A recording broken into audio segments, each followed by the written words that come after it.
আমি যখন তেলাওয়াত শেষ করলাম, সালাম ফিরাবার পরে টের পাইলাম পিছন থেকে এক যুবক দৌড়ায় আমার দিকে আসতেছে। পুলিশ আইসা তারে থামায়া দিছে, নিরাপত্তার দরকার আছে। পুলিশ যখন যুবকরে আটকায়া দিছে, ইয়াসিন দোসারি বলল, আমি বুঝতে পারলাম যুবকের মায়াবী আওয়াজ আর কান্না বড় ভয়ঙ্কর রূপ ধারণ করেছে, আবেগ ভরা কান্না। আমি পুলিশকে বললাম, রাস্তা ছাইরা দাও, আমার কাছে আসতে দাও। যুবক যখন আমার কাছে আসলো, তাকায় দেখলাম যুবকের চেহারার ভিতরে এখনো ট্যাটু আঁকা আছে, ট্যাটু। তার মানে যুবক বেলাইনের যুবক, যদিও মুসলমান কিন্তু বেলাইনের ছিল। আমি তাকায় দেখলাম তার চোখের পানি বায়া বায়া, ইহরামের কাপড় ভিজতেছে। প্রশ্ন করলাম, মা ইউবুকিকা ইয়া শাবাব, কেন কাঁদো, কি হয়েছে তোমার, চোখের অশ্রু কেন বায়া বায়া পড়ে? যুবক বলতে আছে, দোসারি শায়েখ শুনে নেন, এই কান্নাটা কষ্টের কান্না না, এই কান্না হলো আনন্দের কান্না। আমার বয়স 22 বছর, আমার বাড়ি হলো ইউরোপে। আমার মাও সালাত পড়ে না, বাবাও পড়ে না।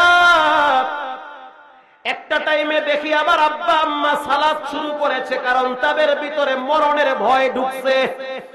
আমিও সিদ্ধান্ত নিলাম কি করব, কিন্তু বন্ধু বান্ধবের পাল্লায় পড়া মদ পান করি, মেয়েদের সাথে গিয়ে আড্ডা মারি, দেহের ভিতরে ট্যাটু আর্ট করছি, ইহুদিদের কালচার আমি গ্রহণ করেছি। আমি একজন মুসলিম সন্তান। এলাকার কিছু বন্ধু বান্ধব চিন্তা করলো যে রমজান মাসে এখানে থাকা যাবে না, বাইতুল্লাহ গিয়ে তাওয়াফ করব। আল্লাহু আকবার। তখন আমাকে বলল, রমজান মাসে তো মদ খাওয়া যাবে না, রমজান মাসে তো কোনো নারী নিয়ে আড্ডাবাজি করা যাবে না, তো কি করা যায়? চলো, জীবনে অনেক পাপ করছি, এবছর রমজানে কাবায় গিয়ে সময় কাটাবো, একান্ত রবের সাথে সময় কাটায়া গুনাহ মাফ করাবো। আমি চলে আসছি তাদের সাথে খানায় কাবার এখানে। আসার পরে আমার খুব ভালো লাগতেছে। সকালবেলা আমি জেদ্দায় নামার পর ওখান থেকে আমাকে নিয়ে আসা হইল কাবায়। ইহরামের কাপড় পইরা যখন আমি তাওয়াফ কমপ্লিট কইরা আপনার পিছনে দাঁড়ায় গেলাম, আপনার নামাজের ভিতরে, সালাতের ভিতরে ভাঙ্গা কণ্ঠে তেলাওয়াত শুইনা মনে হইতে আছে আমার ভিতর থেকে শক্ত পাথরের মতো দিলটাকে আল্লাহ আস্তে আস্তে নরম বানায়া দিছে। দোসারি, আমি জীবনে অনেক পাপ করছি, রাতেও গুনাহ করছি, দিনেও গুনাহ করছি।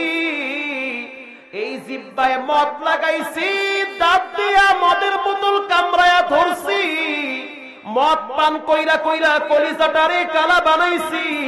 আমার কি কোনো ক্ষমার রাস্তা আছে নাকি? আমার ভয় লাগতেছে, না জানি কোন মসজিদের পালকি বাড়ির সামনে চলে আসে, ভয় লাগতেছে না জানি কোন সময় দোকানে কাপড়ের কাপড় আমার জন্য চলে আসে।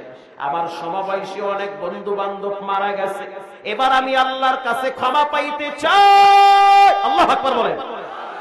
ইয়াসিন তুসারি বলেন, আল্লাহর রাসূল বলেছেন, আত্তাইবু মিনাজ যামবি কামাল্লা যামবালা, যে তওবা করে সে আল্লাহর কাছে নিষ্পাপ হয়ে যায় বাচ্চাদের মতো।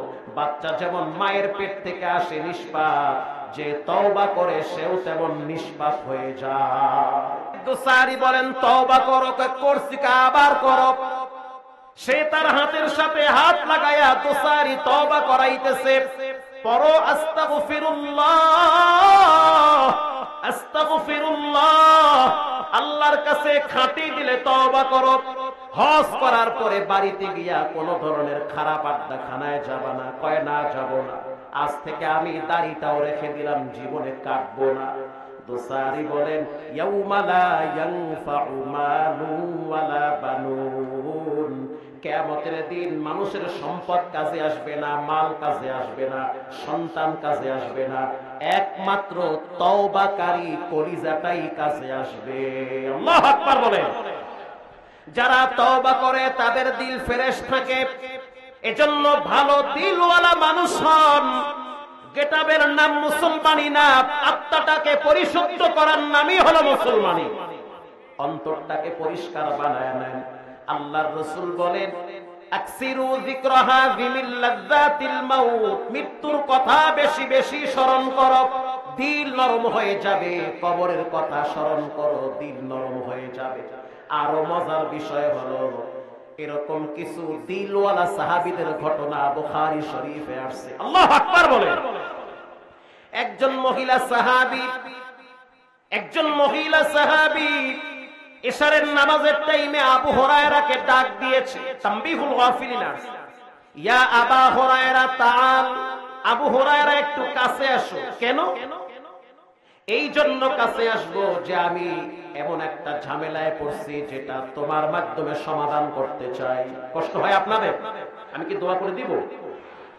আবু হুরায়রা বলতে আছে, কি সমস্যায় পড়লা? পর্দার ভিতরের মা বোনেরা শুনে নেন, সাবধান হয়ে যান মা, আল্লাহর আযাব থেকে নিজেকে বাঁচান, কবরের আযাব থেকে নিজেকে বাঁচান। কবরে কোন পীরের পরিচয় চলবে না, মুর্শিদের পরিচয় চলবে না, কে সালাফি কে হানাফি এই পরিচয় কবরে চলবে না।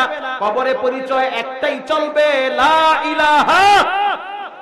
কার ঈমান আছে কার ঈমান নাই এই পরিচয়টা কবরে চলবে। প্রিয় ভাইরা আমার, মহিলা এবার যখন বলল, আবু হুরায়রা আমি তো মারাত্মক গুনাহ করছি। কি করলা? বলে আমি জিনা করছি। আচ্ছা তারপরে? বলে আমি জিনা করার পরে প্রেগন্যান্ট হইছি। আচ্ছা তারপর? বাচ্চা পেটের ভিতরে বড় হইছে। তারপর? সেই বাচ্চাকে আমি নিজের হাতে হত্যা করছি। আবু হুরায়রা বলতে আছে, তুমি বিনাশ হয়ে যাও, হালাক হয়ে যাও। একই তো নিজে গোপনে জিনা করলা, আবার বাচ্চাটারে কেন হত্যা করলা? মহিলা বলতে আছে, আবু হুরায়রা আমার কি কোনো ক্ষমার দরওয়াজা আছে নাকি? আল্লাহ কি আমারে মাফ করবে নাকি? আবু হুরায়রা বলতে আছে, সেটা আমি জানি না, তুমি দূর হও। মহিলাটা যখন বলল, আবু হুরায়রা যেভাবেই হোক আমার ক্ষমা পাওয়া লাগবে। আবু হুরায়রা বলতে আছে, আল্লাতী তাত্তালিউ আলাল আফইদা, আল্লাহর জাহান্নামের আগুনের পাওয়ার এত বেশি, শরীরের যে কোনো অঙ্গে লাগলে কলিজা ভুনা হয়ে যাবে। জাহান্নামের আগুন থেকে যদি বাঁচতে চাও তাহলে রবের কাছে গোপনে তওবা করো। আল্লাহু আকবার। এটা বইলা আবু হুরায়রা চলে গেছে রাসূলের দরবারে। যাওয়ার পরে বলতে আছে, ওগো আল্লাহর হাবিব, একজন মহিলা ছিল, জিনা করছে, বাচ্চা পেটে আসছে, বাচ্চা ভূমিষ্ঠ হয়েছে, আবার গলা টিপে হত্যা করেছে। ওই মহিলার কি কোনো ক্ষমার রাস্তা আছে নাকি? আল্লাহর হাবিব বলতে আছে, আবু হুরায়রা তুমি কি বলছো মহিলাটারে? আবু হুরায়রা বলতে আছে, আমি মহিলাটারে বলছি দূর হ, আল্লাহর আযাব বড় কঠিন। আল্লাহর রাসূল বলতে আছে, আবু হুরায়রা আল্লাহর আযাব যেমন কঠিন, আল্লাহর দয়া মায়াও তার চেয়ে আরো বড় মারাত্মক। আল্লাহু আকবার। আল্লাহর দয়ার কোনো কমতি নাই। বড় বড় বেঈমানকেও আল্লাহ ক্ষমা করে দেয়। আবু হুরায়রা একটু আগেই তো হযরত জিবরাইল কোরআনের আয়াত নিয়ে আসছে, ইল্লা মান তাবা ওয়া আমানা ওয়া আমিলা আমালান সালিহা।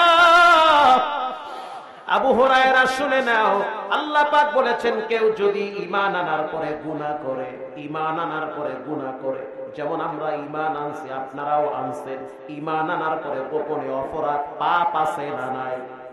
গোপনে পাপ আপনারাও করছে, অনেকেই গোপনে পাপ করে। আল্লাহ পাক বলেন, নবী আপনি সুসংবাদ দেন, ঈমান আনার পরে কেউ যদি গুনাহ করে, গুনাহ করার পরে আবার যদি তওবা করে, সুসংবাদ দেন তওবা করার সাথে সাথে গুনাহটাকে দূরে সরায়া দিয়া ওই জায়গায় নেকি দিয়ে পূরণ করে দেওয়া হয়। মহিলাটারে সুসংবাদ জানায় দেন রব্বুল আলামিন সেই মহিলার যত গুনাহ ছিল, জিনার গুনাহ, বাচ্চা হত্যার গুনাহ, দুটাই মাফ করে দিয়েছে। এজন্য ভাইয়েরা আমার, কিয়ামতের দিন সম্পদ কাছে আসবে না, সন্তান কাছে আসবে না। সন্তান তো দুনিয়ায় জীবিত থাকতে অনেক সময় মা বাবার কাছে আসে না।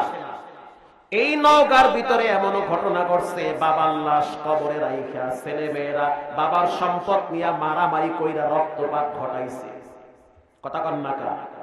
বাবার লাশ কবরে রাখছে, লাশ কবরে রাইখা এরপরে ভাই বোন বৈশা জমিন নিয়ে মারামারি করে, অথচ বাবায় কবরে শাস্তি পায়।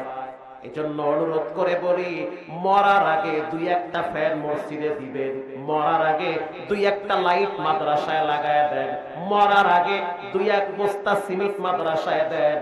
ছেলে মেয়ে যদি দোয়া নাও করে, মাদ্রাসার প্রতিটা ইট আপনার জন্য নেয়ামত হয়ে যাবে। আপনার সন্তানরা যদি দোয়াটা নাও করে, কসম আল্লাহর এই মাটি আপনার জন্য সাক্ষী হয়ে দাঁড়াবে। আল্লাহ কোরআনে বলেন, ইয়াউমা ইযিন তুহাদ্দিসু আখবারাহা,